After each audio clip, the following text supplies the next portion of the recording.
France, je suis arrivé il y a 1 an et demi, j'étais tout seul. Aujourd'hui, on est une équipe d'une dizaine de personnes. En nombre d'utilisateurs, on est vraiment heureux de voir que l'application a énormément progressé. On est à plusieurs millions d'utilisateurs tous les mois et le temps d'usage accélère aussi. On est à plusieurs heures presque par jour. Après, il y a le sujet de revenus. Et sur le sujet de revenus aussi, on a eu l'occasion de travailler d'assez près avec les agences médias, mais aussi un certain nombre d'annonceurs, que ce soit du retail, de l'assurance, du CPG par exemple. Et on expérimente une croissance très significative aussi.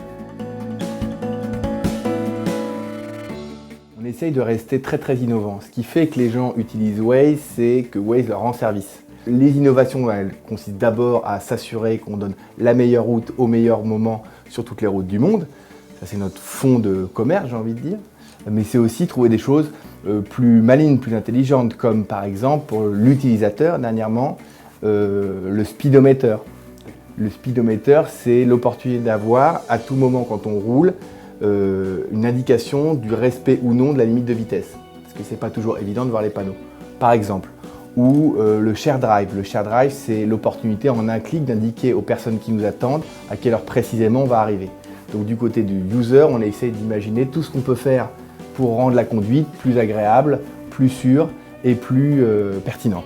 Côté publicitaire, on essaye d'innover en permanence tout en respectant notre charte qui consiste à dire on ne veut pas faire de la publicité intrusive, mais de la publicité géociblée, en temps direct, maligne et très impactante et donc utile pour les annonceurs. Un exemple, avec GMF, on target en temps réel quand il y a des conditions météo spécifiques pour pouvoir apporter un message de prévention. Nous, on veut être un acteur à part entière de la ville connectée. Et on pense que c'est un sujet prioritaire et majeur pour nos sociétés. Alors il y a plusieurs façons de contribuer à ça.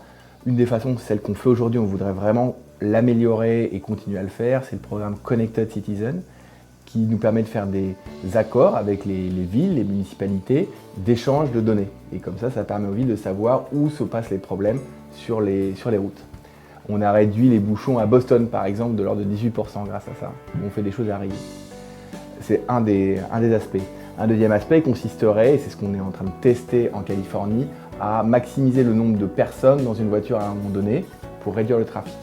On peut aussi imaginer que la ville connectée, c'est passer un moment plus court, mais aussi plus plaisant, plus informé au sein de la voiture. C'est ce qu'on fait à travers toutes les informations autour de la route, mais c'est aussi donner aux annonceurs le moyen, en temps réel, là où se situe l'utilisateur, de l'informer sur son magasin. Donc les ouvertures le dimanche ou les périodes des soldes.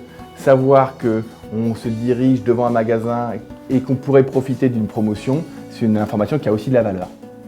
Tous ces sujets-là, on les abordera ensemble au Hub Forum le 4 octobre au matin, ce qui me donnera l'occasion d'une part de détailler un peu plus et puis aussi de vous annoncer quelques nouvelles et quelques scoops, donc j'espère que vous serez au rendez-vous.